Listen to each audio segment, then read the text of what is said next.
ನಮಸ್ತೆ ನನ್ನ ಪ್ರಿಯ ಬಾಂಧವರೇ, ನಮ್ಮ ಪದ್ಮಾವತಿ ಚಾನಲ್ಗೆ ಸ್ವಾಗತ. ಬಾಂಧವರೇ, ಇವತ್ತು ನಾವು ನೋಡ್ತಿರೋ ಅಂಥದ್ದು ಏಕೆ ಮುಂದೆ ಒಂದು ಒಳ್ಳೆಯ ಗ್ರಹಣ ಮತ್ತು ಹುಣ್ಣಿಮೆ ಎಲ್ಲ ಬರ್ತಾ ಇದೆ. ಇಂಥದ್ದು ಬಂದಾಗ ಅಪರೂಪಕ್ಕೆ ಬರ್ತಾ ಇರೋದ್ರಿಂದ, ಯಾಕೆ ಕಳೆದ ಒಂದು ಅಮಾಸೆ ಹೋಗಿ ನಮಗೇನು ಅಂತ ಒಂದು ನಮ್ಮ ದೇಶದಲ್ಲಿ ಅದು ಗ್ರಹಣ ಆಗಲಿಲ್ಲ. ಹಾಗಾಗಿ ಈ ಒಂದು ಹುಣ್ಣಿಮೆ ಇದರಲ್ಲಿ ನಮಗೆ ಗ್ರಹಣ ಬರ್ತಾ ಇದೆ. ಇಂಥ ಸಮಯದಲ್ಲಿ ಕೆಲವೊಂದನ್ನು ನೀವು ಸಿದ್ಧಿ ಮಾಡಿದ್ದು ಅಪರೂಪದಲ್ಲಿ ಅಪರೂಪ.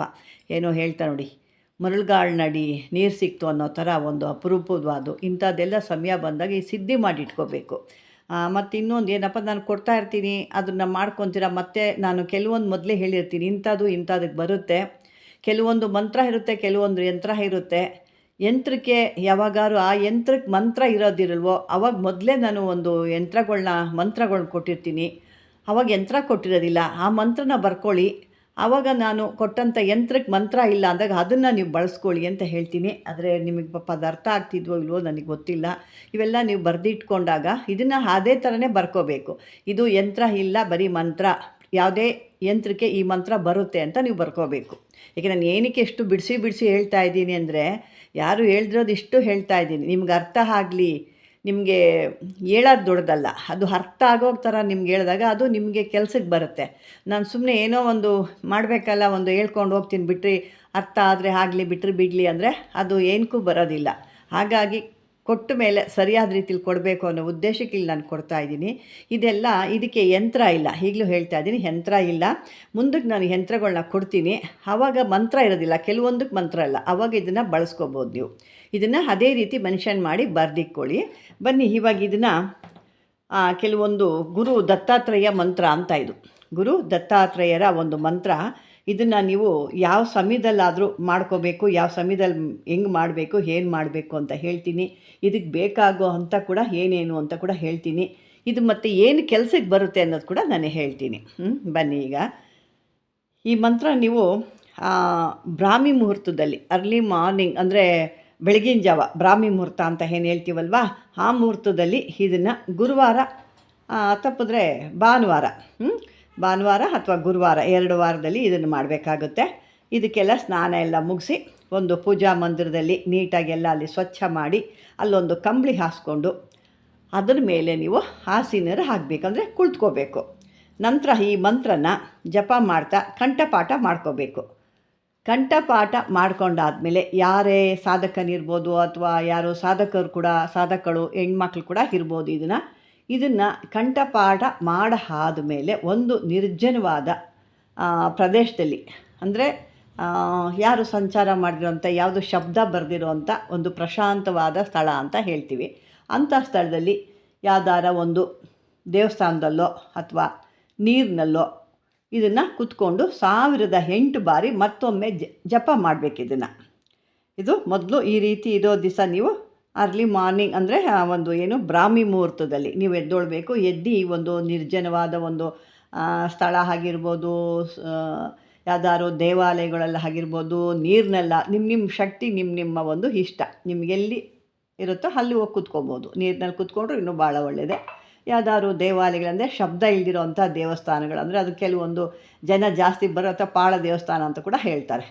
ಅಂಥ ಜಾಗದಲ್ಲಿ ಹೋಗಿ ನೀವು 1008 ಬಾರಿ ಜಪ ಮಾಡಬೇಕು.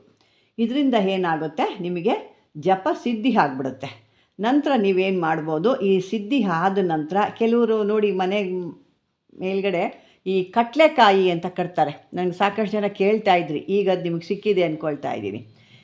ಆ ಕಡಲೆಕಾಯ್ದು ಮಂತ್ರ ಕೊಡಿ ಅಂತ ಹೇಳ್ತಿದ್ರು. ಈಗ ನೋಡಿ ಅಂಥದ್ದು ಒಂದು ಅದ್ಭುತವಾದಂಥ ನಿಮಗೆ ಸಿಕ್ಕಿದೆ. ಈ ರೀತಿಯಾದ ನೀವು ಸಿದ್ಧಿ ಆದಮೇಲೆ ಈ ಮಂತ್ರ ನಿಮಗೆ ಸಿದ್ಧಿ ಆಗುತ್ತೆ. ತದನಂತರ ಏನು ಮಾಡಬೇಕು, ಒಂದು ತೆಂಗಿನಕಾಯಿ, ಅಂದರೆ ಆ ತೆಂಗಿನಕಾಯಿ ನೆಲಕ್ಕೆ ಮುಟ್ಟಿಸಿರಬಾರ್ದು, ಕೆಳಗಡೆ ಬೀಳಬಾರ್ದು, ಆ ಥರ ಅಂತರ್ಗಾಯಲ್ಲಿ ಇಟ್ಕೋಬೇಕು. ಇದನ್ನು ಆ ರೀತಿ ಕಿತ್ಕೊಂಬಂದು ಒಳ್ಳೆ ದಿವಸದಲ್ಲಿ ಅದನ್ನು ಕಿತ್ಕೊಂಡು ಇಟ್ಟಿರಬೇಕು. ಅಂದರೆ ಆವಾಗಲೂ ಅದನ್ನು ನೆಲದ ಮೇಲಾಗಲಿ ಕಟ್ಟೆ ಮೇಲಾಗಲಿ ಈ ಥರ ಇಡಬಾರ್ದು, ಅಂತರದಲ್ಲಿ ಇಡಬೇಕು.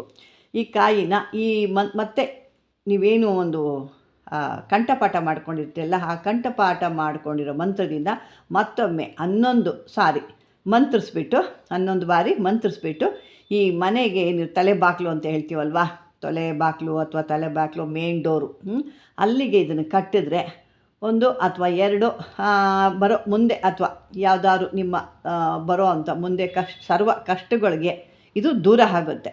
ನೀವೇನು ಕಷ್ಟ ಬಂದಾಗಲೇ ಅದನ್ನು ಮಾಡ್ಕೋಬಾರ್ದು. ಮುಂದೆನೇ ಮಾಡಿಕೊಂಡಾಗ ನಿಮಗೆ ಕಷ್ಟ ಬರೋಕ್ಕೆ ಮುಂಚೆನೇ ಮಾಡಿಕೊಂಡಾಗ ಬರೋ ಅಂಥ ಕಷ್ಟ ಏನಿರುತ್ತೆ, ಮುಂದೆ ಬರೋ ಅಂಥ ಕಷ್ಟ ಅವಾಯ್ಡ್ ಆಗುತ್ತೆ. ನೀವು ಏನು ಅಂದರೆ ನಾವು ಮುಳುಗೋಗ್ಬೇಕಾದ್ರೆ ಆವಾಗ ದೇವ್ರ ಜ್ಞಾನ ಮಾಡ್ತೀವಿ. ನಾವು ಮುಂದೆನೇ ಈ ಜಪ ಸಿದ್ಧಿಗಳು ಮಾಡ್ಕೊತಿದ್ದಾಗ ಆ ಮುಳುಗೋಗ್ಬೇಕಾದ್ರೆ ಆ ದೇವ್ರು ಯಾವುದೋ ಒಂದು ರೀತಿ ಆ ಮಂತ್ರ ನಾವು ಮಾಡಿರೋದು ಒಂದು ಫಿಕ್ಸೆಡ್ ಇರುತ್ತಲ್ಲ, ಆ ಫಲ ಅವನು ಯಾವುದೋ ರೀತಿಲಿ ನಮ್ಮನ್ನು ದಡಕ್ಕೆ ಬಿಸಾಕ್ತಾನೆ. ಅದೇ ರೀತಿ ಮಂತ್ರಗಳು ಕೂಡ ನೀವು ಸಿದ್ಧಿ ಮಾಡಿ ಇಟ್ಕೊಂಡಾಗ ಸರ್ವ ಕಷ್ಟಗಳು ನಿವಾರಣೆ ಆಗ್ತವೆ. ಅಥವಾ ವಿಭೂತಿಲಿ ಮಂತ್ರಿಸ್ಕೊಡ್ಬೋದು, ನೀರನ್ನು ಮಂತ್ರಿಸ್ಕೊಡ್ಬೋದು. ಹೀಗೆ ಸಾಕಷ್ಟು ದೇಹದಲ್ಲಿ ರೋಗಗಳಿರೋರಿಗಂತೂ ಈ ನೀರುಗಳು ಮಂತ್ರಿಸ್ಕೊಟ್ರೆ ಕೂಡ ಅವರೇ ಕುಡಿಯೋದು ಕೊಟ್ಟರು ಕೂಡ ಇದು ಭಾಳ ಒಳ್ಳೆ ಕೆಲಸ ಮಾಡುತ್ತೆ. ಯಾವುದೇ ರೀತಿ ಮಂತ್ರಿಸ್ಬೇಕಾದ್ರೆ ಮಾತ್ರ ಇದು ಭಾನುವಾರ ಗುರುವಾರಗಳಲ್ಲೇ ಮಂತ್ರಿಸ್ಬೇಕು.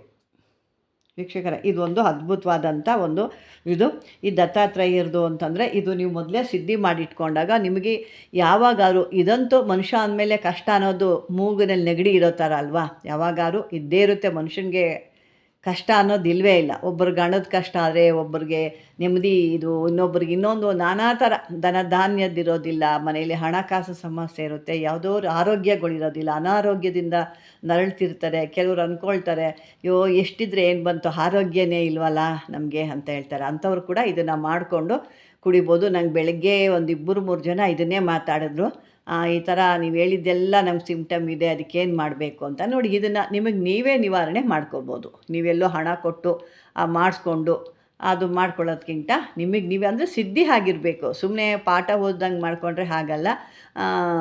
ಸಿದ್ಧಿ ಆಗಿರೋ ಥರವ್ರು ಇದ್ದರೆ ಇದನ್ನು ಮಾಡ್ಕೊಳ್ಳಿ, ಅಥವಾ ಆಗಿರೋರ ಕಡೆಯಿಂದ ಇದನ್ನು ಮಾಡಿಸ್ಕೊಂಡು ಆ ನೀರಾದರೂ ಕುಡಿಬೋದು.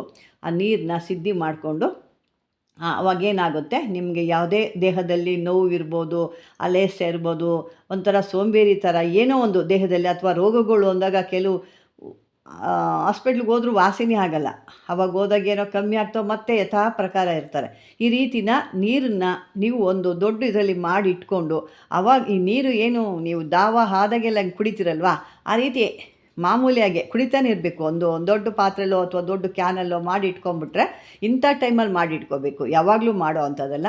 ಈ ಗ್ರಹಣಗಳಲ್ಲಿ ಮಾಡಿಟ್ಕೊಂಡಾಗ ಭಾಳ ಅದ್ಭುತವಾಗಿ ಕೆಲಸ ಮಾಡುತ್ತೆ. ಇಂಥ ಸಮಯದಲ್ಲಿ ಮಾಡಿಟ್ಕೊಂಡಾಗ ನಿಮಗೆ ಬೇರೆಯವ್ರಿಗೂ ಕೊಡ್ಬೋದು, ನೀವು ಕೂಡ ಕುಡಿಬೋದು. ನಿಮಗೆ ನೀವೇ ಕೂಡ ಮಾಡಿಕೊಂಡು ನಿಮಗೆ ನೀವೇ ಕುಡಿಬೋದು. ಎಷ್ಟು ರೋಗ ಇರ್ಬೋದು, ಈ ದೃಷ್ಟಿಗಳಿರ್ಬೋದು, ಮತ್ತು ಈ ತಲೆ ಬಾಗಿಲಲ್ಲಿ ಕಟ್ಟೋ ಅಂಥ ಅಂತರಕಾಯಿ ಅಂತ ಹೇಳ್ತಾರೆ ಕೆಲವರು, ಅಥವಾ ಕಡಲೆಕಾಯಿ ಅಂತ ಹೇಳ್ತಾರೆ. ಒಬ್ಬೊಬ್ಬದೊಂದು ಕಡೆ ಹೇಳ್ತಾರೆ. ನಿಮಗೆ ಯಾವ ರೀತಿ ಬೇಕೋ ಅದನ್ನು ಅರ್ಥ ಮಾಡ್ಕೊಳ್ಳಿ. ಬಾಂಧವರೇ, ಹೀಗೆ ಗೊತ್ತಾಗಿದೆಯಲ್ವಾ ಈ ಒಂದು ದತ್ತಾತ್ರೇಯರ ಗುರುಗೆ ನಾವು. ಮತ್ತು ಈ ಮಂತ್ರದಿಂದ ಇನ್ನೊಂದು ರೀತಿ ನಿಮಗೆ ಅನುಕೂಲ. ದತ್ತಾತ್ರೇಯರು ಅಂದ್ರೆ ಹೇಳಿ ಗುರು. ಈ ಮಂತ್ರದಿಂದ ಗುರು ಇಲ್ದಿರೋರಿಗೆ ಗುರು ಒಂದು ಯೋಗ ಕೂಡ ಬರುತ್ತೆ. ಹಾಗಾಗಿ ಈ ಒಂದು ಇದರಲ್ಲಿ ಎಷ್ಟೋ ಥರದ ನಿಮಗೆ ಕೆಲಸಗಳಾಗುತ್ತೆ. ಅದನ್ನು ಸಿದ್ಧಿ ಮಾಡಿಕೊಂಡು ನಿಮ್ಮ ಕಷ್ಟಗಳನ್ನ ನೀವು ಪರಿಹಾರ ಮಾಡಿಕೊಳ್ಳಿ ಅಂತ ಹೇಳ್ತೀನಿ. ಈ ಒಂದು ವಿಡಿಯೋ ನಿಮಗೆ ಅನುಕೂಲವಾಗಿದ್ದರೆ, ಇಷ್ಟ ಆಗಿದ್ದರೆ ಲೈಕ್ ಮಾಡಿ, ಶೇರ್ ಮಾಡಿ. ಆದಷ್ಟು ಬೇರೆಯವ್ರಿಗೆ, ನಿಮ್ಮ ಫ್ರೆಂಡ್ಸ್ ಸರ್ಕಲ್ಗೆ ಸಂಬಂಧಪಟ್ಟವ್ರಿಗೆ ಶೇರ್ ಮಾಡಿ. ಅವ್ರ ಕಡೆ ಮಾಡಿಕೊಂಡಾಗ ನಿಮಗೆ ಅವರಿಂದನೇ ನಿಮಗೆ ಎಷ್ಟೋ ಒಂದು ಅವ್ರು ಬಂದಂಥ ಕಷ್ಟ ನೀವೇ ಪರಿಹಾರ ಮಾಡಿದಷ್ಟು ಪುಣ್ಯ ನಿಮಗೆ ಸಿಗುತ್ತೆ. ಶೇರ್ ಮಾಡಿ. ಆದಷ್ಟು ಸಬ್ಸ್ಕ್ರೈಬರ್ ಮಾಡ್ಕೊಳ್ಳಿ. ಯಾಕೋ ಯಾರೂ ಜಾಸ್ತಿ ಸಬ್ಸ್ಕ್ರೈಬರ್ ಆಗ್ತಾ ಇಲ್ಲ ನನಗೆ. ನನ್ನ ಒಂದು ಪದ್ಮಾವತಿ ಚಾನಲಿಂದ ಜಾಸ್ತಿ ಇಲ್ಲ. ಹಾಗಾಗಿ ಸಬ್ಸ್ಕ್ರೈಬರ್ ಮಾಡ್ಕೊಳ್ಳಿ. ಗೊತ್ತಿಲ್ಲ ಅಂದರೆ ಕೇಳಿ ಸಬ್ಸ್ಕ್ರೈಬರ್ ಮಾಡ್ಕೊಳ್ಳೋದು ಹೇಗೆ ಅಂತ. ನೀವು ಅಲ್ಲಿ ನೋಡಬೇಕಾದ್ರೆ ಒಂದು ಬೆಲ್ಲಿನ ಆಕಾರ, ಗಂಟೆ ಆಕಾರದಲ್ಲಿ ಒಂದು ಅಲ್ಲಿ ಆಕಾರ ಇರುತ್ತೆ. ಅದನ್ನು ಟಚ್ ಮಾಡಿದ್ರೆ ಸಾಕು, ನಿಮಗೆ ನಾನು ಮಾಡಿದಂಥ ಎಲ್ಲ ವಿಡಿಯೋಗಳು ಕೂಡ ಬಂದು ನಿಮಗೆ ಕೈ ಸೇರುತ್ತೆ ಅಂತ ಹೇಳ್ತಾ, ಬಾಂಧವರೇ, ಈ ಒಂದು ವಿಡಿಯೋ ನೋಡಿದ್ದಕ್ಕೆ ಧನ್ಯವಾದಗಳು.